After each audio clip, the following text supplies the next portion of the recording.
Welcome to another episode of The Horrific Podcast. We're two musicians who used to play in a band together and share a passion for scary movies. Each week we pick a different horror movie and dissect it to figure out what it was trying to accomplish, how well it did, and maybe even some larger truths about why people watch horror movies in the first place. If you haven't seen the movie we're talking about, then don't worry. The first half of the episode will be pretty high level and spoiler free, and then we'll play a warning before we start talking about any major plot twists in the ending. Thanks for listening, and we hope you enjoy the episode. So, you hadn't seen The Descent before, had you? No, I knew about it, actually, my parents owned it. Oh, really? But, and I thought I took it from them when I moved out. Mm-hmm. So, when you move out, you kind of pocket a few things. Oh, yeah, obviously. And I thought I did, but I guess I didn't. So, I ended up having to stream it. But, yeah, this is the first time. Was this the first time you've seen it? No, so Russell had recommended it several times, and I had triggered. I had watched it, I don't know, not terribly long ago, maybe 6 months ago or so. Oh, yeah. Yeah, and so I was excited to see it again. Yeah, I was really surprised that I hadn't seen this movie before. It's one that I feel like kind of flies under the radar a little bit. Like, I never hear anybody talking about it, but I thought it was a pretty legit horror movie, so... Yeah. You want me to introduce it? Okay. In 2005, British horror film The Descent was released. Written and directed by Neil Marshall, this movie follows a group of women who travel to the United States to explore a cave system together. Things very quickly get out of hand, and the women must fight with each other, their environment, and the mysterious creatures living there to try and survive. The Descent was made on a budget of £3.5 million, because it's British, and made about $57 million at the box office worldwide. It can currently be rented for streaming on Amazon Prime Video. And HBO Now. And Go. I don't know what the difference is. Oh, it was on those? Mm-hmm. Shoot. Yep. I could have saved myself some money because we have Sarah's sister's HBO Go login. I know, man. I also call this movie Chicks with Picks. I read that was like the working title. Yeah, that's pretty good. So what else did you read about this movie? The director, Neil Marshall, cited as the influence of the movie was The Thing. Oh, yeah. Which I really like. Kind of makes sense. Texas Chainsaw Massacre and Deliverance, which I really like the movie Deliverance. I can kind of see going deep into something that you can't really get out of. Yeah. Okay, so this is something we got to talk about real quick. No, we're not going to talk about it. I'm just going to be big about this. Okay. So the American release, so there's two releases of this movie. Yes. One has a happy ending and one doesn't. Yes. Did you watch the happy or non-happy? I watched the non-happy, and I kind of loved it. And after I read that there was an alternate ending, I did a lot of thinking about how would I have felt about the movie had I seen the other one, and it would have been pretty different, I think. So, I agree. Post-spoiler warning, we'll get into that. Yeah, I agree too, Sam. But we'll get there. I just thought it was super, super interesting. I also like the fact that basically all you can watch now is the non-American version. Oh, the original ending? Yeah. So the monsters in this movie are called crawlers. Okay. I'm going to screw that up multiple times, but that's what the official word for these guys are. Crawlers. Also, I would go crazy if I didn't have that much, vitamin D in my life. Oh, yeah. You know what I mean? Yeah, if you just lived in a hole under the ground all day, every day. No thanks. Yeah, basically. Yeah, it wouldn't work.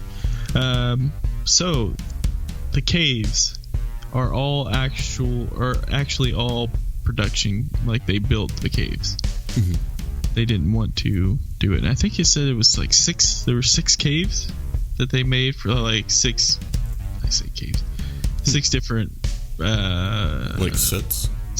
Interesting. That they created for that. Yeah. Which makes sense, considering they did. They also did a little bit of trick photography. I read that in the beginning, they're all waking up, they're all waking up in the cabins. Yeah.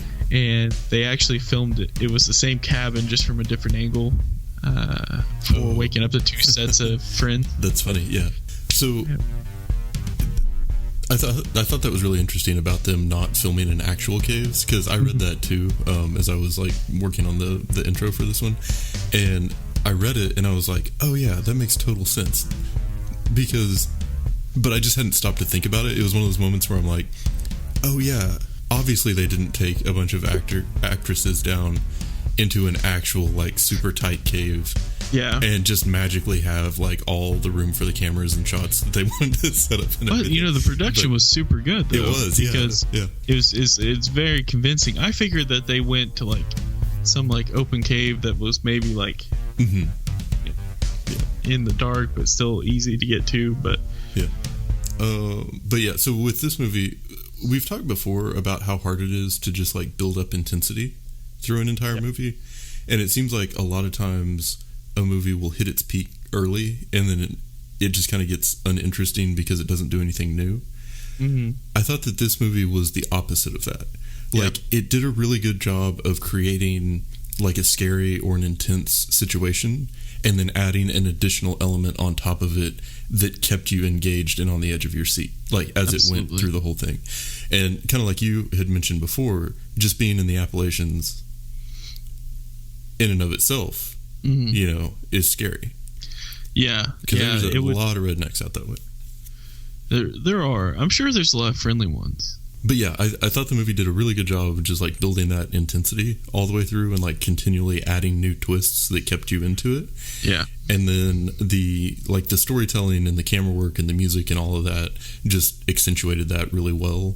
And so overall, I thought it was a very well made movie, even though 2006 to 2018, there are some things about like the filming where it didn't necessarily, because we've talked about that before, right? Like around the time in the early 2000s when movies were like starting to go digital and they were starting to be made for like widescreen versus standard and all that, like some of them just look weird now. This one might have had a little bit of that going on with it. But overall, I thought it was really good. Yeah, I noticed like a tiny bit at the end, which I'll get into, but other than that, I mean, it wasn't nearly as bad as I thought. I mean, like the crawlers that they used, were like actual actors and like actual people and not super CGI, And I also read where they actually tried to give the crawlers like names, like give them backgrounds. So I think that kind of helped with it, maybe. But yeah, as far as like the filming go, I don't think it was too bad, but also I think it was kind of not easy, but like they were filming in a cave, and there was less.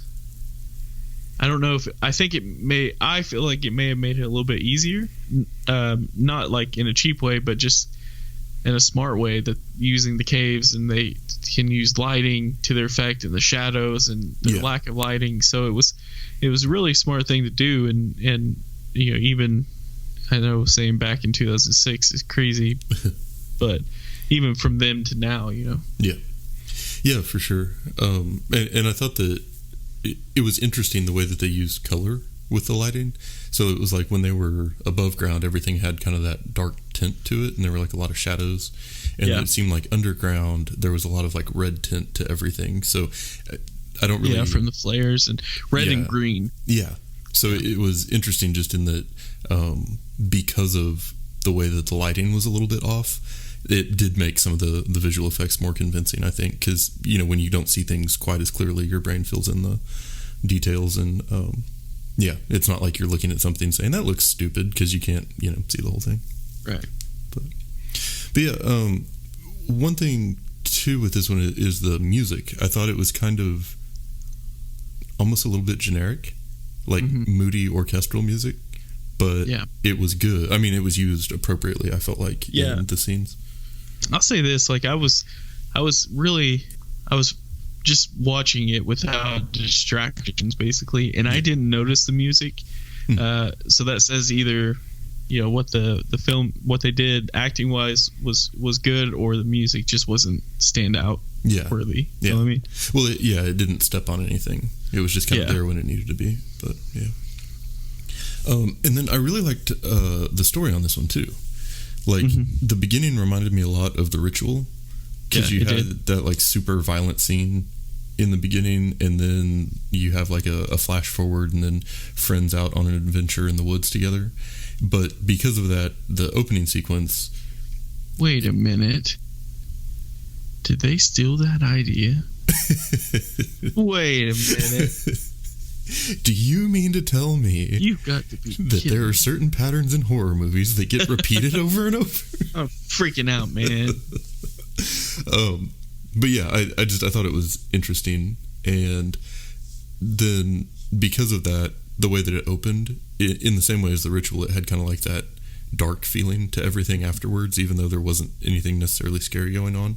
Yeah. And then they go into the caves, and that just on its own is kind of scary, because it's, claustrophobic, and they're in a situation that's naturally dangerous, and then as things continue to go wrong, it just is kind of building on that. And then they add the monsters later, and overall I thought the story was well supported by the way that they made the movie, if that makes sense. Yeah. So yeah, which after reading about this, like the beginning, like it really just kind of reminded me of like what I think that like Scotland looks like. Yeah, just kind of like dreary but super green. But yeah. Anyway, I don't know where it's going with that. No, yeah. Well, and kind of on that same point, I like that there were a lot of the overhead shots of like the woods and the roads. Yeah. And it just kind of shows, like we've talked about before, and this is another one of those horror movie patterns, but just showing like sort of the large emptiness of the surrounding area to like accentuate the isolation. And there were actually kind of low-key some really good camera work in this one. Like I really like the shots from inside the cars, and then there were some where they're like climbing inside the cave, and it's like the camera is just rotating slowly, but it messes with like your perspective and like what's up and down and all of that. And I thought that was a really cool way of just making you uneasy as they're doing these scenes that wouldn't be that super interesting otherwise. And then I also really liked the scenes that were shown through the night vision on the camera. Yes, that was cool. That helped out a ton. Well, sorry, I can't say very much about it on this side of the spoiler warning, but I was fixing to get so mad, dude. I gotta stay in line. And then this one also got super bloody at the end. Like it I felt like it made a pivot. You know what I mean? Like it started off and it was more of like the suspense and what's gonna happen next, and just sort of that generally creepy feeling. And then it took a turn towards almost like a Evil Dead. Like that's kind of what the ending reminded me of a little bit. Yeah, I think it's like it got to a certain point where like it could have gone either way, and I was sitting there thinking like, this is kind of not boring, but it's just like, when's it gonna get good? Like when's it gonna get bad? Scary. And then all of a sudden it hits and it doesn't stop. Yeah. Until the end. Yeah. So who do you think would like this movie?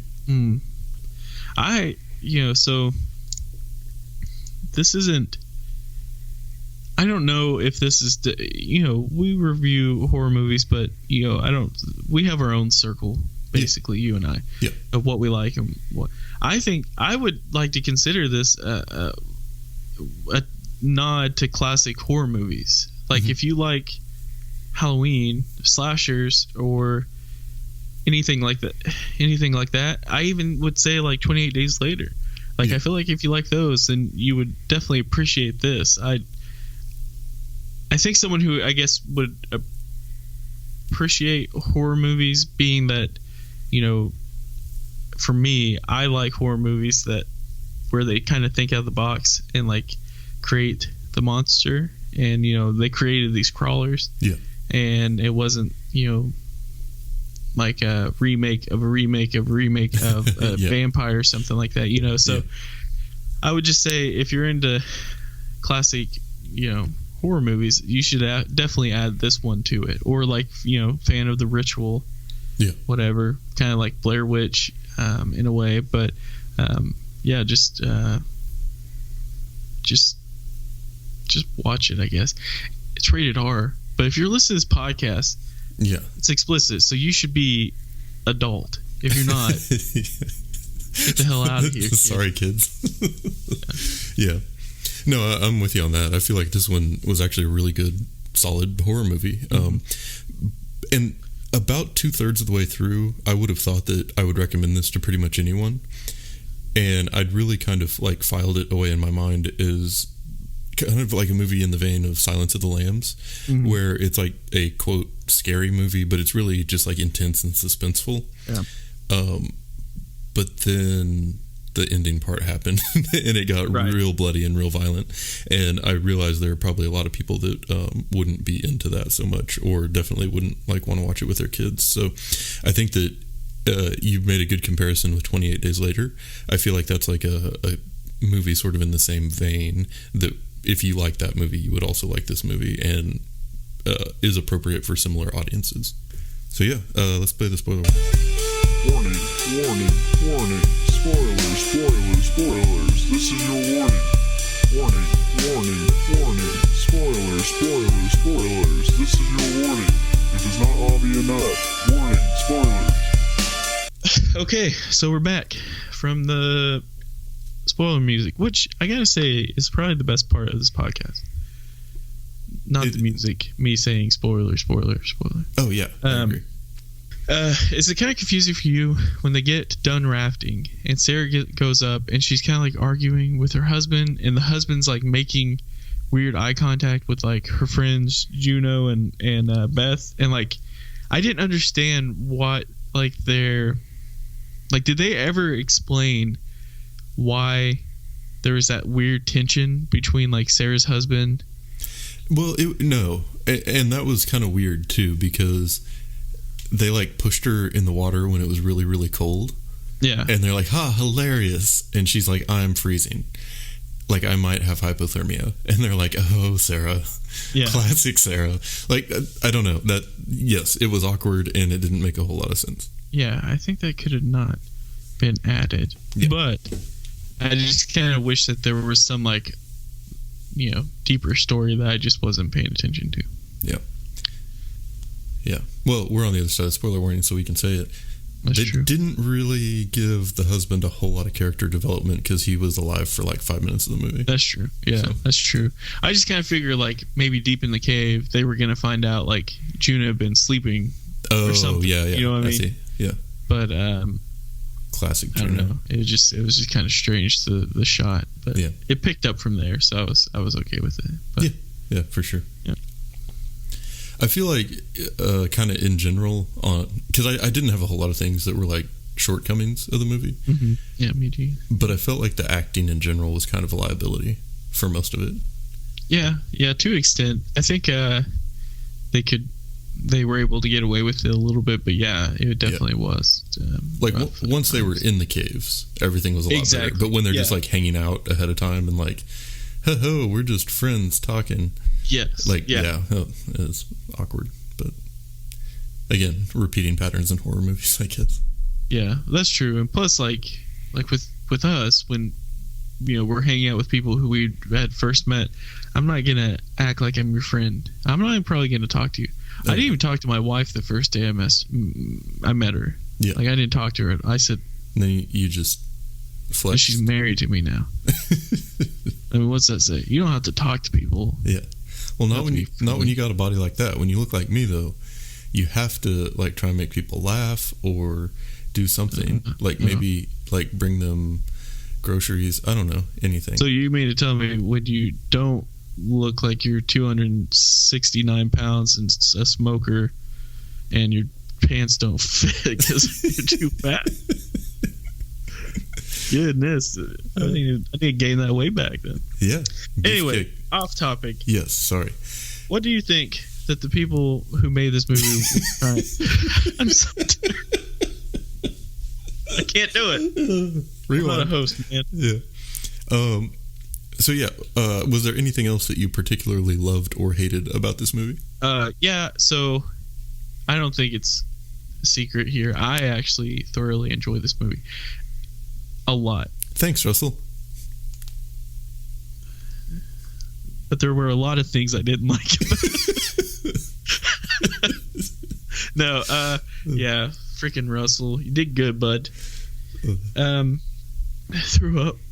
I can't believe I did that. No, so there was actually a lot of things that I enjoyed. A lot of like the subtle,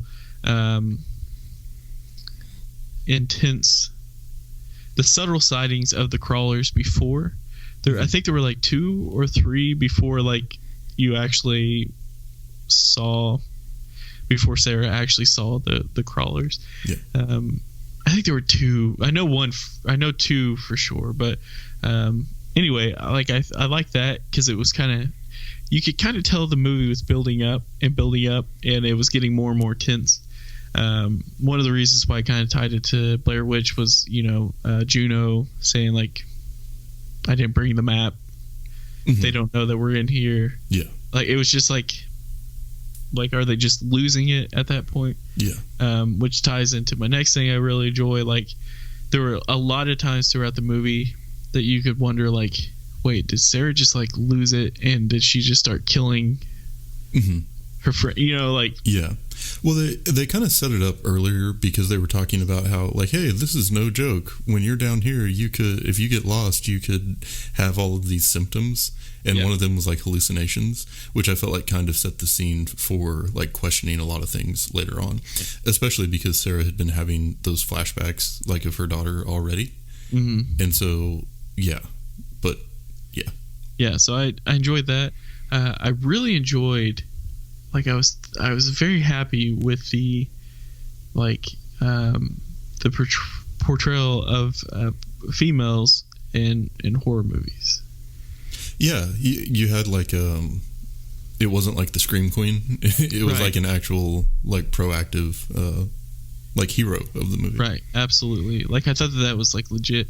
And I mean, because all of a sudden it was like the Korean buff dude, and they were just like, no, fix it, take these dudes out. Yeah. And instead of, yet again doing the Scream Queen thing. Yeah. Yeah, I really like that. Here's one thing I didn't like, and it's very minor. I don't care. Okay. Before they leave to go into the caves, they're at the cabin, like right before they leave, and Sarah takes a pill out, and she puts it in her mouth, and she takes it without water. I don't understand why anyone takes any medication without water. I don't either, but Sarah does it. Like, she does? My wife, Sarah. Yeah, it's weird. Is she taking it because she lost her husband and daughter in a previous marriage? I cannot speak to that. It's possible. It's just strange to me. That blows my mind. And now I'm going to have to quiz her about it at Christmas time and possibly ruin Christmas. Yeah. Well, no, you should say, Sarah, she's like, why not just take water? Yeah. It makes everything easier. But you literally fill your mouth up with a bunch of water and swallow, and it's easier than like. Anyway. Have you ever had a pill get stuck? Oh, yeah, dude. Yeah, that's the worst. But the thing is, when you notice small things like that, you're really dick picking. So there were, at the end, I think one thing I didn't necessarily enjoy was they had to do it to show all the crawlers that were coming to get Juno, but they were very CGI and didn't look like, it looked like a screensaver, like where you could still see the desktop background, Yeah. But that was like, I wasn't mad. I was just kind of let down. Yeah. I was just like, dang, like you were so close. Like you could have had like multiple crawlers, like kind of crawling on the ground. You didn't have to do it at the top, but or like crawling on the top of the cave. But I enjoyed that. I enjoyed that they were in the cave itself, and using like a flame to see like which direction has a breeze. Yeah. Like that was really cool. Anyone who has like claustrophobia probably wouldn't enjoy this movie because you're just like surrounded. They're just surrounded the whole time, and those were some of the things. Yeah, overall, I also thought it was really good. One thing I didn't like as much was when the very first time you see one of the creatures like down the tunnel. Yeah, it's just like standing there. Yeah, and she's like, "Oh, well, what's that?" And then it goes away, and it's like it felt very anticlimactic to me. Right. I felt like the scene where they're using the night vision on the camera for the first time, and they look down and see that they're surrounded by the bones, and then it's going back and forth, and then all of a sudden you see one of the creatures behind one girl. Yep. That I thought would have been the perfect introduction of the crawlers. That would have been very cool. Yeah. That was a fantastic scene just on its own. But the one before, where you just see it kind of down at the end of the tunnel, was a little bit underwhelming for me as far as like an introduction. But well, and I wondered, because I thought the same thing. I wonder with that specifically if it was like the director's way of the crawler going and telling the other people or the other whatever about it. But I agree. I wish that they had done it with that night vision, because that was creepy as hell. I liked it. Yeah. So were there specific other scenes that stood out to you? Yeah. So, well, one I have specifically is the night vision scene that you're talking about. Yeah. But I think like the most intense for me was when Juno is fighting off the first crawler and like trying to. They're still like, I don't know. It's still like the intro to the crawler, so you're trying to figure out like, is it more than one? Is it, what is it? And so she's like fighting him off and finally like kills him, but like she's so intense in the fight that it freaked out, which you would be. Yeah. That Beth, who shows up behind her, doesn't say anything. Yeah. Touches her or kind of shows up behind her, and Juno turns around just out of fright and like stabs her in the back of the neck, and in the pickaxe goes through the throat. That was like super intense, and I think a very pivotal part of the movie where I think after that happened was when you realize like, okay, there's no going back, and 90 to 100% of these people are probably gonna die. Yeah. It was also confusing because you were just like, oh, she just killed the crawler. There's obviously more than one, and it's going, but they're also kind of weak too. Well, that was I thought an interesting twist to it, because in the beginning you didn't know how many there were, right? And so you're like, okay, well, they could conceivably, based on how weak these things are, be able to just fight their way out. But then I feel like, that scene that you didn't like where there were a bunch of them coming, that was a way that they added to the intensity of it. I feel like this movie did a lot of, like, you would just start to get your hopes up and they would just dash them. Yeah. And absolutely. So, that scene was one of those good hope dashings. Yeah, and I think with the monster, or with the creature specifically, or with the crawler specifically, it instead of having like the one really strong or mysterious Michael Myers or Jason, you had like the strength in numbers, kind of like a zombie, kind of play on it. It was almost like a mixture of vampire and zombie in a way, like, I guess, animalistic, going for the throat, not only because that's how you kill, like how an animal kills another animal in the wild, so I enjoyed that.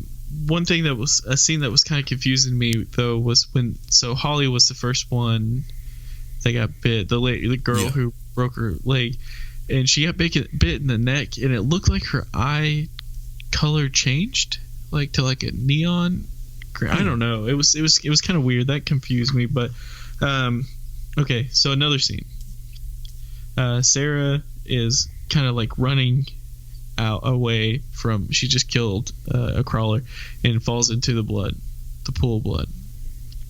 She kind of crawls out of the pool of blood. Somehow her torch makes it. Not gonna argue about that. And also the torch lasts that long. Still not gonna argue about that. As a future mountain man, that's not gonna happen.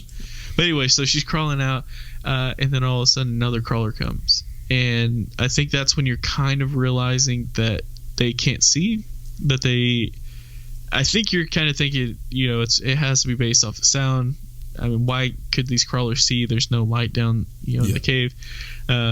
And he crawls, and he actually puts his hand on top of her head, because she's like laying flat on the little incline, and he's trying to you kind of tell he's trying to hear what's going on, but not thinking that she's right there. And that was just a very intense, like, hiding in the closet when the killer comes through, into the bedroom kind of thing. But well, I thought that because we had talked about the movie kind of pivots at one point and then it gets like really violent and gory. I think at the same time there's like a really significant change in Sarah as a character, where all of a sudden she's gone from being scared to being like, I'm just going to do whatever I have to do to get out of this situation. Yeah. Like she goes into the mode. And yep. I would argue, and I know that we've talked about this before, but I felt like this was a really good example of it, is that she got old man strength. She did, yeah. And old man strength is really different because there's certain things in, I guess, biology, you would say, that like trigger certain responses in people. And so like if a mother sees that a child is in danger, then it's like her body just knows this is not time to mess around. I'm going to put adrenaline where it needs to go. Like, we're just going to fix this situation. And it's like a biological response. I would argue that old man strength is similar, except it's more out of annoyance. It's like, I'm so over this situation. My brain has lived in my body long enough to know exactly how to use it. And I'm over it and I'm getting out of here. Right. And that's what she had. Yeah. If you ever want to know what old man strength is, slap an old man in the face and try to arm wrestle him. You're going to lose. Yeah. Been there. What were some of your favorite scenes? So we've talked about a lot of them, but a lot of it for me went back to just developing the story. So one that I really liked was when they're crossing that gap and they find the old like climbing spike in the roof in that like super deep part of the cave. And so that meant that someone else had been there. So it opened up the possibility that other people had been there before, or that maybe there was more unknown or more about the area that they didn't know.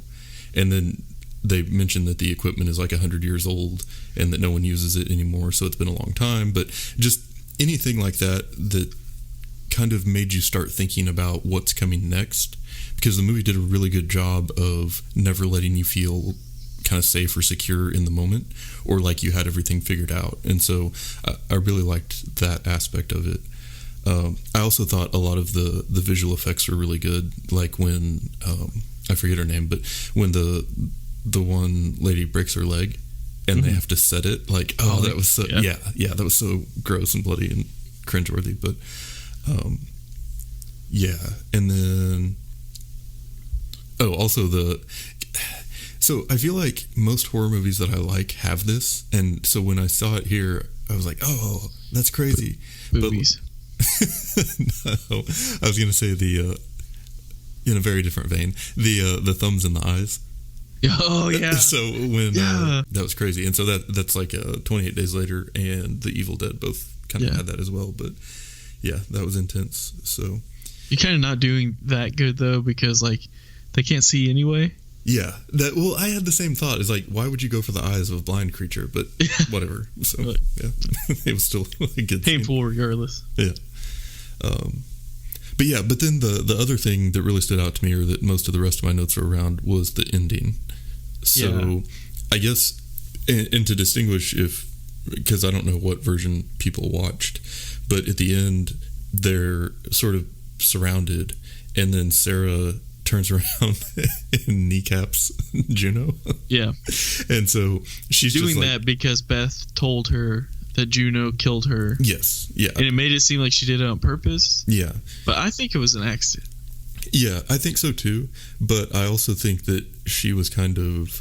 But she did leave her for dead. And she did also take them to a cave and not tell anyone where they were, and didn't bring a map, and created the situation that caused everyone to die. So I could see being a little frustrated. Yeah. But that was cold as ice. She's like, I'm not going to kill you. I'm just going to leave you here to get eaten by the creatures. So then you see Sarah go and like climb and get out. And then she's in the car driving away as fast as she can. And then she sees like almost like a hallucination of Juno there in the car with her. Yeah. And that is where the US version ended. And so the idea being that, like, yeah, I got out, but I'll always be haunted by this idea of what happened down there and what I did to Juno. Yeah. The British ending, though, after that, she wakes up and is still in the cave. And then she's, like, sitting there hallucinating that she's still with her daughter. And she's just in a random part of the cave with no exit. And you see more of the creatures, like, swarming around. And so that, I thought, was such a better ending. Yeah. Yeah, it definitely was. It was, throughout the movie, they were making it seem basically like there was no way out. And, like, even when they thought that they saw, like, the arrow markers of, like, this is how the people who came in 100 years ago got out, it was just like, well, if they did, you would have heard about the story. So there was no way out. And then all of a sudden it's like, now I'm led to believe that there's this little exit. But, there also had to be an exit that they were getting, like, the wolves, the dead animals that they had in the bone pit. But yeah, I was thoroughly impressed with. I was very happy. I was surprised by the ending when she woke back up in the cave, because I had no idea. Yeah, I didn't know anything about it. So when she woke back up, I was like, oh man, yeah, that makes total sense. She's still in the cave. She's just hallucinating. It's kind of random that she's just like, just started. Mm-hmm. Hallucinating. I guess she hit her head, but anyway. The thing that I thought was interesting about that was then it makes you question everything that happened before. Right. Like how much of it was real versus, was Holly even alive? Mm-hmm. Did she talk to her? It added an additional element of mystery to the movie that I liked a lot. So. Yep. Absolutely. Yeah. You did good, The Descent. Yeah. I really, really enjoyed this movie. I kind of think the difference is like, if I took you to a cave and that we hadn't explored, first off, I wouldn't do that. Second off, I'm going to be a mountain man, so I'm prepared. Yeah. Third off, if I did do that, then you wouldn't stab me in the kneecap. We would just be passive aggressive against each other the entire time. Oh yeah. But then make it through. Yeah. So. And then we would like take a week off from each other. Yeah. And then we'd like be best friends again. Then we start up another podcast. Yeah. We'd start another podcast called like How Not to Explore Caves. Yeah. Anyway, I was taken by surprise with this movie and very happy that we decided to watch it. I was glad that you picked this movie. Well, do you pick this movie? So happy that you picked this movie. Yeah. And not Russell. But then I guess there's one other question that we didn't get into yet that's really important, and that's, what have you been listening to this week? So actually, let me ask you that question first. What have you been listening to? I've been listening to the Menzingers. Oh. And I'm super self-conscious about the way I'm saying that now, because I just called them the Messengers for a long time. But then we saw them live last week, and I realized there was a second in the name that I've never said, and so now I have no idea what they're called, and I'm questioning everything. What can you do? But they had an album that came out last year called After the Party, and I think it's really good. And especially after seeing it live, a lot of times that'll make you appreciate something more, and that's definitely how it was with that album. And so they're kind of I can't think of the genre to say without sounding super pretentious. They're like post-pop punk, but they're they're like guys that are probably in their early 30s that are still making like rock and roll music. Yeah. And they have a song called Boy Blue that I like a lot. So that's one I'd recommend. Nice. I'm going to check it out. I'd been listening to Jason Isbell and the 400 Unit, which I listened to him quite a bit, but this they just put out one called Live from the Ryman. Oh, okay. And it's obviously a live album, but I can't really pick one. I guess I would pick like Elephant would be the one that I recommend listening to of his. If you hadn't really listened to Jason Isbell, just when you listen to him, just know that like you're listening to one of our generation's best songwriters. Yeah, so, he's pretty legendary. Yeah, and but anyway, so I really enjoy listening to stuff anyways. But this is a live version, Some are good. Some I would prefer the studio version too, just because it's because even though he's just a songwriter, he can still sing. But yeah, I would say like Elephant or If We Were Vampires. That's a legit song. But yeah, just listen to the whole damn thing. It's on Spotify. Just listen to it. Nice. And that's it for today's episode. If you've listened this far, then thank you, and we hope you've enjoyed it. We're always looking for new ideas, so if you have any questions, comments, or movie suggestions, please send us an email at thehorrificpod@gmail.com, or feel free to comment on or message our Facebook page. Just search for The Horrific Podcast. Thanks for listening.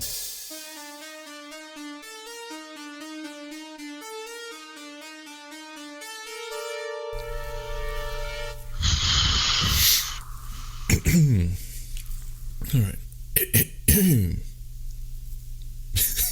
You ever eat so much that you can't really breathe too well because your belly's sticking out?